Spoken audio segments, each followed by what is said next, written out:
శనివారం రోజు వచ్చే అమావాస్యకి అత్యంత ప్రత్యేకత ఉంది. అమావాస్యకున్న ప్రాముఖ్యత ఏంటంటే, ఆ చీకటిలో జరిగేదంతా కూడా నిజమైనది ఉద్భవిస్తుంది చీకటి నుంచి. ఎన్ని రకాల శక్తులు ఉండాలో అన్ని రకాల శక్తులు అమావాస్య రోజున వస్తాయి. అటువంటి శక్తులతో పాటు కలిపిన ఏదైతే మనకి గ్రహాల నుంచి వచ్చే దోష పరిహారాలు తీర్చుకోవటం కోసం శని అమావాస్య అనేది అత్యంత ప్రీతికరమైన రోజు.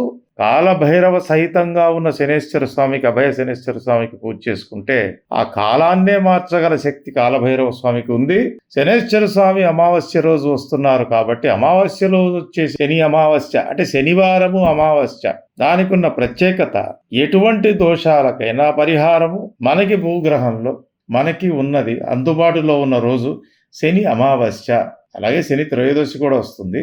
శని అమావాస్యకు ఉండే ప్రత్యేకత, ఆ రోజు మనకి ఎటువంటి దోషాలు కానీ, మరి గ్రహ దోషాలు కానీ, ఏమన్నా జరుగుతున్న ప్రస్తుత కాలమాన పరిస్థితుల్లో ఏదన్నా తేడా ఉంటే వీటన్నిటి కూడా సరి చేసుకోవడానికి మనకి దొరికే అత్యంత ప్రీతికరమైన రోజు. అప్పుడప్పుడే వస్తుంది, ఏ 3 నెలలకో 4 నెలలకు ఒకసారి. ఖచ్చితంగా ఆ రోజు శనేశ్వర స్వామికి తైలాభిషేకము, మరి మన శక్తికి వద్ద కొలది పూజ చేసుకుని ఆ కాలభైరవ స్వామిని దర్శించుకుని ఆయన కూడా పూజ చేసుకుంటే మనకి ఏవైతే దోషాలు ఉన్నాయో అవి నివృత్తి చేసుకోవడానికి ఇది ఒక మంచి అవకాశము.